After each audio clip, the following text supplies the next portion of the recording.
Merhaba, birazdan 2024 Nisan verilerini sizlerle paylaşacağım. Uzlaştırma verileri yani ne kadar satıştan para kazandığımız bilgisi elimize ulaşmamıştı o videoyu çektiğimde. Şu an o bilgiye haiziz ve ilk defa satıştan zarar ettik. Bunu hemen özetleyeyim size. 263 kWh saatlik bir enerji fazlası oldu mahsuplaşmadan sonra şebekeye sattığımız ve bunun maddi değeri yaklaşık 300 TL, 298 TL. Ama tüketim bedeli olarak 94 TL ve dağıtım bedeli olarak da 233 TL gibi toplamda bize 327 TL'lik bir dağıtım ve tüketim bedeli faturası geldi. Yani baktığınızda 29 TL, 30 TL gibi bir zarardayız. Enerji fazlamız oldu. Şebekeye verdik. Hem enerji verdik hem de üstüne para verdik gibi bir durum oluştu. O yüzden enerji fazlası, çok fazla üretmenin mantıklı olmadığının gerçek verilerle bir kanıtını size sunmuş oldum. Dilerseniz şimdi Nisan 2024 verilerini sizlerle paylaşalım. Merhaba, ben Kerem Çilli. Bu videomuzda Nisan 2024 ayına ait olan çatımızdaki elektrik santralinin üretim tüketim verilerini sizlerle paylaşacağım. Uzun zamandır yapmıyorduk bu tarz videolardan.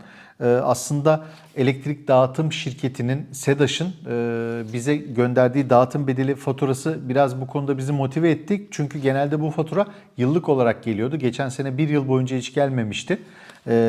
Nisan ayı itibariyle aylık olarak bize bir dağıtım bedeli faturası geldi. Zaten çoğu videomuzun altında insanlar bu konuda yorum yapıyordu. Dağıtım bedelinden niçin bahsetmiyorsun? Ben de diyordum ki gelmiyor. Gelmeyen bir şeyle ilgili rakam veremiyorum maalesef. O anlamda da güzel olacak şimdi. Her şeyi net rakamlarla sizlere paylaşıyor olacağım. Şimdi elimde iki tane fatura var. Bu kafa karışıklığına neden olmasın. Bir tanesi hepimize gelen klasik elektrik faturası. Perakende elektrik satışı yapan bizim bölgemizde SEPAŞ olarak adlandırılan kurumun gönderdiği fatura. Diğeri ise Sakarya Elektrik Dağıtım AŞ. Genel bu bölgelerin tamamına hizmet veren, Bolu, Düzce, Kocaeli, Sakarya bölgesine hizmet veren Sakarya Elektrik Dağıtım AŞ firmasından gelen üretici için dağıtım bedeli. Burada da klasik faturamız. Evet, şimdi şöyle detaylandıracağım. Hızlıca özet bir şekilde bilgileri vereceğim size. Nisan ayında biz toplamda 790 kWh'lik bir elektrik üretimi gerçekleştirdik. Bunu neyle yaptık? 6 kW'lık bir kapasitemiz var. 6 kW kapasiteyle birlikte 790 kWh bir ay içerisinde elektrik ürettik. Hatta bir gün içerisinde 3 kW'lık bir bölümüyle Güneş Enerji Santralimizin 20,5 kWh saatlik bir elektrik üretimi dahi gerçekleştirebildik. Ay içerisindeki rekor kırdığımız gün, en fazla üretim yaptığımız gün. Bu tarz videoların içerisinde bu detayı çoğu zaman paylaşıyorum.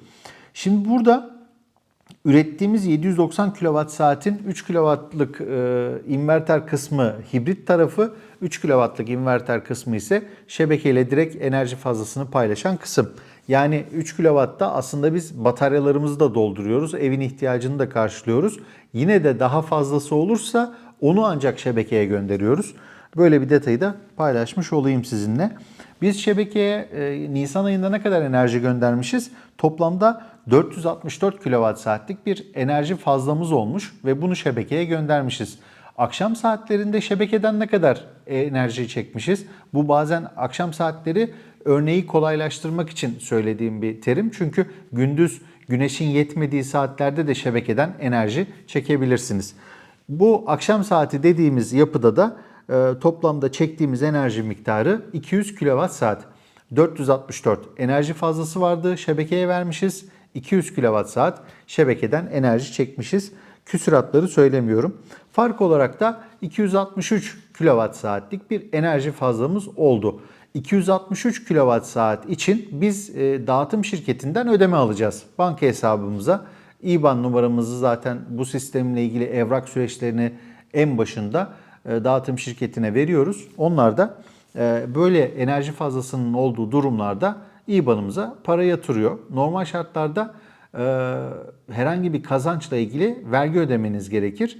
lisanssız elektrik üretimi ile ilgili de vergi muafiyeti olduğundan dolayı bizim herhangi bir fatura kesme gibi bir durumumuz da olmuyor. Çünkü meskenimize ait sade bir vatandaşın evinin çatısındaki güneş enerjisinden elde ettiği gelirden dolayı devlet ondan vergi almıyor. Bunu da yeri gelmişken belirtmiş olalım. Şimdi buradaki dağıtım bedellerine gelelim. Dağıtım bedeli niçin geliyor? Bu da lisanssız elektrik üretimi yönetmeliğinde yazan bir detay. Diyor ki enerji fazlası varsa sen para kazanıyorsan ondan direkt dağıtım bedeli alıyor. Herhangi bir indirim de yapmadan bu dağıtım bedelini alıyor. SEDAŞ'ın yani ana çatı kuruluşun Sakarya Elektrik Dağıtım AŞ'nin bize dağıtım bedeli olarak yazdığı rakam nedir? Satış kilowatt saatimiz yani 263 çarpı birim fiyatı 0,73 TL. Bu EPDK'nın elektrik tarife tablosu var. Google'dan çok kolaylıkla bulabilirsiniz.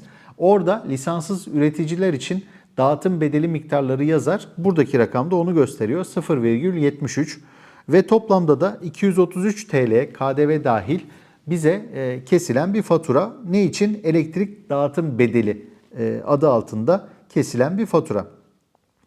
Biz 200 kWh saat mahsuplaşma yaptık bu ay. Çünkü 460 verdik. 200 çektik. O 200'lük bölümü mahsuplaşıldı. Mahsuplaştığımız kısımla alakalı da enerji tüketim bedeli diye sadece bir fatura geliyor bize. Yani burada enerji tüketim bedeli olarak bir fatura var. O da 86 TL enerji tüketim bedeli ve KDV'siyle beraber de 94 TL'lik bir fatura gelmiş. Elektrik faturamızın alt köşesinde de şöyle bir ibare var. Mahsuplaştığımız bu 200 kWh saatten bahsediyor. Lisanssız kapsamında eksi 200 kWh saat tüketim karşılığında eksi 301 TL faturanıza eklenmiştir diyor. Yani faturanız 301 TL aşağı düşürülmüştür diyor. Faturamız düştüğü halde biz tüketim bedeli olarak da biraz önce söylediğim gibi 94 TL ödedik. Biz ne kadar ödedik hem SEPAŞ'a hem SEDAŞ'a? 233 TL ve 86 TL'lik toplamda 319 TL'lik bir dağıtım bedeli, tüketim bedeli gibi bir toplam para ödemiş olduk. Peki ne kadar kazanacağız? 263 kWh saatlik bir satış yaptık. Bu 263 kWh saatin birim satış fiyatı da aslında kanunda yazan şu. EPDK tarife tablosunda meskenler için 8 kW altı ve 8 kW üstü diye iki farklı fiyatlama var. Üst fiyattan size satış bedelini veriyor ama üst fiyat dediği de hiçbir şey eklenmemiş çıplak fiyat olduğu için çok yukarıda bir rakam değil. Yanlış hatırlamıyorsam 1,13 civarında bir rakam olacaktı.